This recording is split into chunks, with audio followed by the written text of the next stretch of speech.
Hello there, and welcome back to House of Monkeys with me, Cheeky Monkey, and I just want to say it, we're unstoppable. We are dominating, decimating teams, and in this episode, we've got some more goals to show you, like this one here with Pat Harris.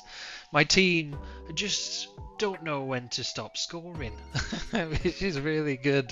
I'm absolutely enjoying the squad that I've built and the games that we've had against some top-sided teams, some teams that have come down from the Premier League, and we're showing them what for.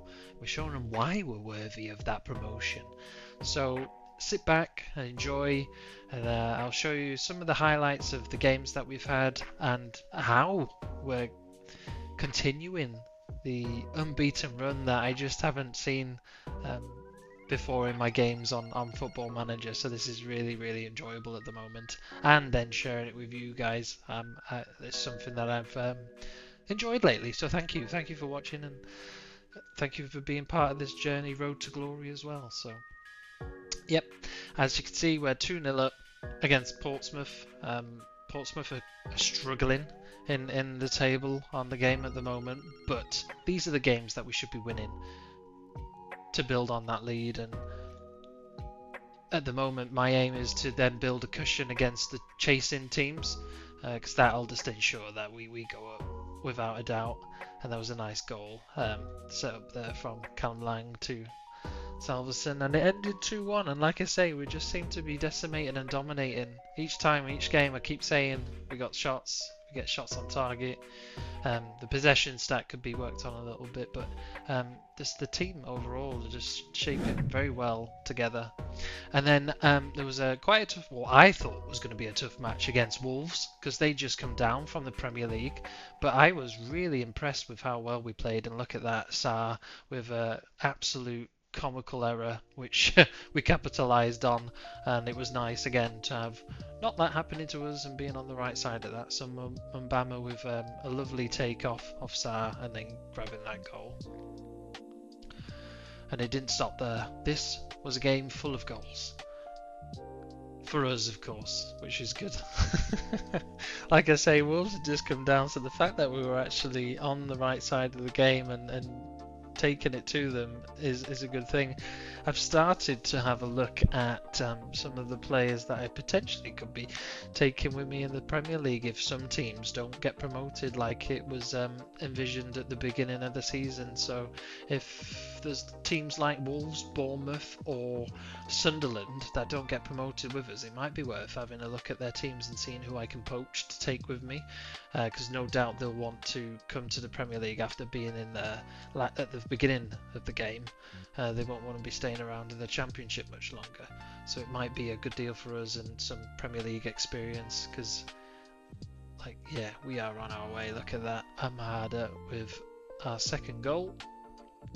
He's impressed me so far as well. Free signing from Crystal, used to play for Crystal Palace. He was a free signing, and he's doing absolutely well. I keep playing him more in that central midfielder role in comparison to Magoma, which I do feel a bit bad for. But when someone's in form and someone's playing really well, I feel you've still got to keep playing them, just because that form will continue. Like O'Neill's just been so consistent for us. He's setting up loads of goals and he's getting goals himself. So as he took our third goal there way before half time, and I'm at this point sitting nicely and comfortably thinking, this is ours, this is our game. But Wolves, yeah, they've got a decent team. Some Premier League experience there still, so like I say, it'd be nice to have a look and see who we can poach towards the end of the season, or maybe in January as well. There might be some people that want to join us, but I'm probably going to have a look at maybe some loan signings, seeing if we can do any loan to buys on some people that might want to join us, because even though we're still in the Championship, things, not that they will, things could potentially turn around. And then Wolves pulled one back at the 60th minute with a nice finish from Arias. And what I'm seeing in these games, these highlights, is that we're scoring more now. So we're not winning that one or 2 goals, we're actually scoring a bit more. So that's an indication that the team are bonding well and the harmonisation between everybody is getting better. And as he's getting set up by Okpala for that 4th goal. So nice 4-1 win over Wolves. And like I say, we're solid defensively because we're not letting them have many shots. I'm gutted that they had 1 shot on target and it went in, but can't please them all, can you? But look at that. 25 shots, 13 on target, 4 goals. Absolutely pleased with that. And then there was another international breaks, which just keeps occurring at the moment for us, coming at bad times. So I set up a friendly against, I think it's a Welsh side. I'm going to pronounce this really bad. Glentoran. And yeah, again, it was just getting people, keeping them fit, keeping them fresh.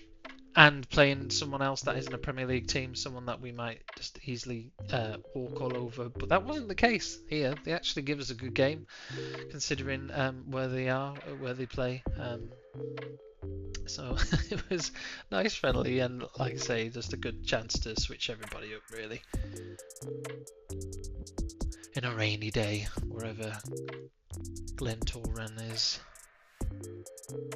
Let me know if you know where that town is or that city. And as he's putting us 2-0 up before half time, this is where I thought we were going to walk all over this game, but it wasn't to be.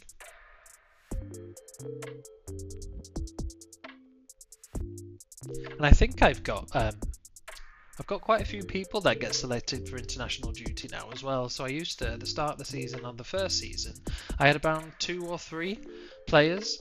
And now we seem to have 5 or 6, and some youth team players that are getting picked as well, because we've got quite a good set of youth talent coming through. They're getting picked for some of the under-19 games, which is great. So yeah, like I say, ended 2-1. They put up a good fight, and that was another little friendly win, just to keep everybody fresh whilst there's another 2-week break, which I didn't really want. I want to be storming the championship, not having international breaks. And I set up a game then against Fulham. As always, just giving us that competition against the Premier League side, and then bringing in some of the money. Not as much money as the other top teams, but Fulham nonetheless is a good challenge, I feel. So Pete Harris putting us 1-0 up.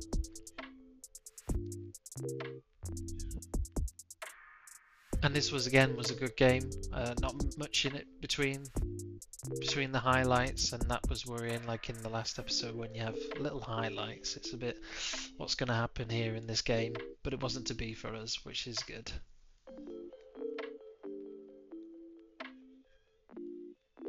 Nice defensive header. That short passing play that we're so known for now in this game. Just works for us like a charm.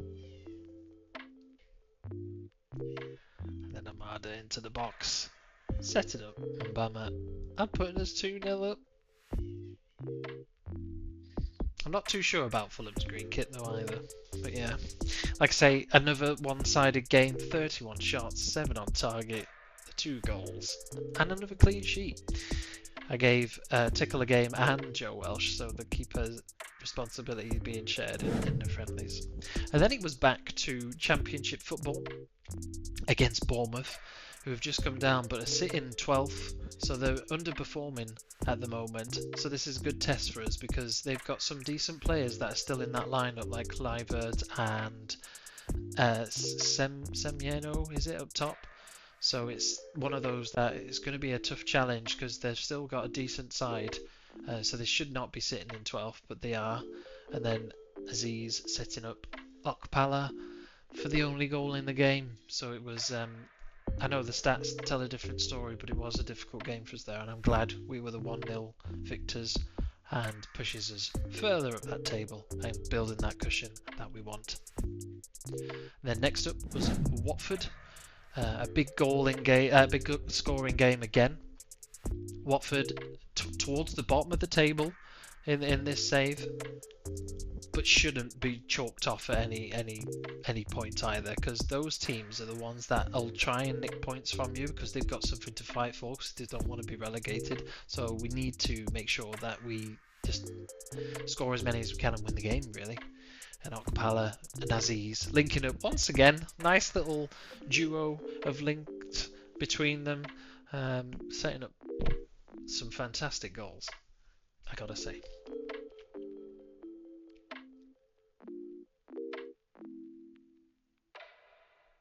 And then that squad rotation, I think, again, is the key for me. Having players that I feel I can bring in whenever I need to, take players off for a rest, whenever someone's jaded, or even if injuries hit. I feel like we've got a good squad of 28 players, and we've got some of those youth players that I don't mind that we could bring in case for backup and give them a bit of a breakthrough.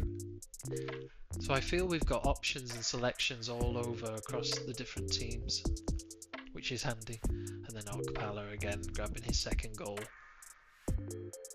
Offia this time, the provider. He's turned out to be such a good sign in Okpala.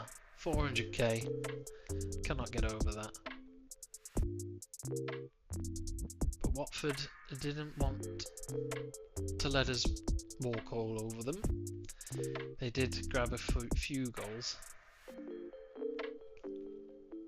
I think this one sets up here, yeah.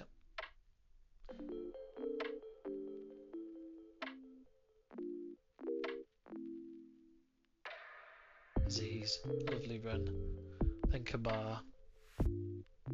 I'd like to sign Kabar. I think that'll be a priority in the summer as well. And Burstow grabbing our third. Yeah, that was a bit glitch. Oh, 2 glitches, look. This is my first tracksuit glitch. All 4 of them. I must have... Yeah, I think that was the point where I'd... is where I changed my team. I changed formation and not formation. Sorry, I've substituted a few players, and there they all are going off in tracksuits. That's quality. Didn't happen in game, I promise you. So this is the highlights. Even the highlights are bugged. I love a bug like that. It's just funny, isn't it? Really. Oh. Yeah, and then Watford pulling one back through Hurtado and Tickle. Shame that he's let 1 goal in again.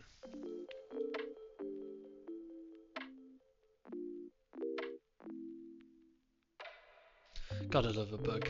Not game-breaking bug by any means, but just gotta love them. You gotta laugh at them sometimes, haven't you? I think I've noticed a few other bugs where you swap a player and it'll have fraction number 1, and I think that's the sign for the white-green arrow to say that you've substituted somebody. Again, some people might not like that, but it's some things like that don't even bother me. Just laugh, but you gotta appreciate the kind of skills and games that people make as well. Not going to get it 100% all the time, are they? So hopefully they can fix that in the future so that it helps please other people. But for me, this is something that I don't really bother. And then Osmajic thundering in our 4th goal.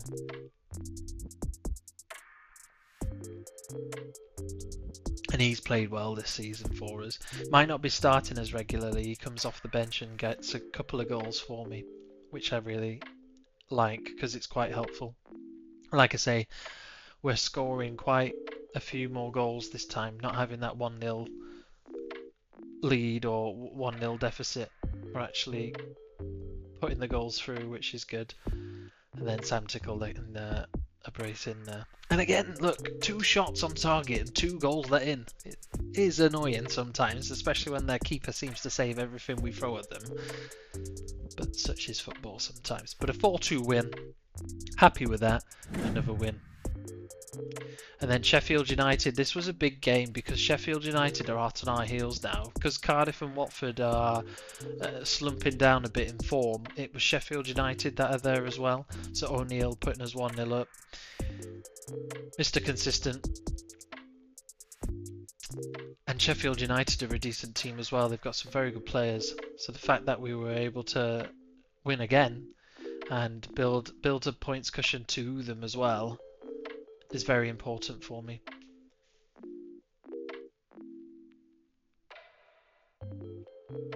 Because like I say, the media predicted Bournemouth, Wolves and Sunderland to go up, but that's not the case. So the fact that we're beating them, and yeah, Danny Ings got sent off, and it was a nice Osmajic finish. And again, such dominated side. They 3 shots, one on target. So the defence doing such a stellar job, and we kept a clean sheet. So again, November has been amazing for us. Look at all that. Just look at all that green. I know we've had a few draws in between, but I don't mind that. It means our unbeaten run just continues. Absolutely thrilled with how we're performing. Against teams that I didn't think we'd beat either, we turn out a 1-0 win against Bournemouth. Just need to drag those wins out. I'll take them all day long. But that is absolutely... Look, from September or from the middle of August, when we first played Middlesbrough, and we've got such a good run going on. Look at that. Wow. I'm so pleased. And I won Manager of the Month again. So I've won Manager of the Month in September, October and November. So can I keep it going? We'll find out in the next episode. But we've got some big teams that we need to play. Reading, they're second in the Championship, I think. Wrexham, they're up there. Sheffield United again, like I said, they're there. And then we've got Everton. We've been drawn Everton in the Carabao Cup. And then we've got Bristol City, Charlton and Luton to finish off December until I make a decision of what we do with the squad. I think in the meantime, there's been a few people that are a bit displeased with how often I play them. And then, yeah, like I say, building that nice cushion, 8-point cushion against West Brom, Wrexham, Oxford United. So if that's a 14-point cushion to third. So if I can get those 2 places sorted and solidified, I'm on my way. And yeah, Portsmouth, Sunderland, Derby, Blackburn in the mix, and Watford that we just played at the end there. So yeah, my squad, a few players are a bit disappointed or a bit unhappy. But that's okay. I'll try and rotate where I can, get some people, maybe change some of their happiness so that they don't get too upset, like change them to squad players, etc. And then yeah, Matt Sanson's wanted by Ovado, and then Borussia Mönchengladbach and Real Hispalis are after our fear. So can I fend them off or do I sell? I'm unsure yet. And then we sold Mads Frokjar. We had an injury to Okpala. I'm gutted about that one, but we've got the people that can play in those places. And then I think Benjamin Arthur and Justin Devaney, because they're not playing as often, and Divin Mumbama, their managers have been in touch to tell me I need to play them, but sod 'em. I'll play who I want when I want. And then Ben Whiteman, I'm thinking of, he's not being played that much, so do we get rid of him, my captain? Mads will be joining the Danish league again, sold him for $500,000, so that's some money coming into the piggy bank. But yeah, lots to think about. And then a few people keep coming in for my under 18, Mohamed Al Zoué. Obviously got bags of potential, but at 17, I want him with the youth academy still, and then because his birthday's in August, it might be worth giving him out on loan in the summer, seeing how he develops, because he'll turn 18 throughout the season then. And just confirmation of my tactics, my team, but I'm really happy. So stay tuned in for the next episode. Take care and stay cheeky.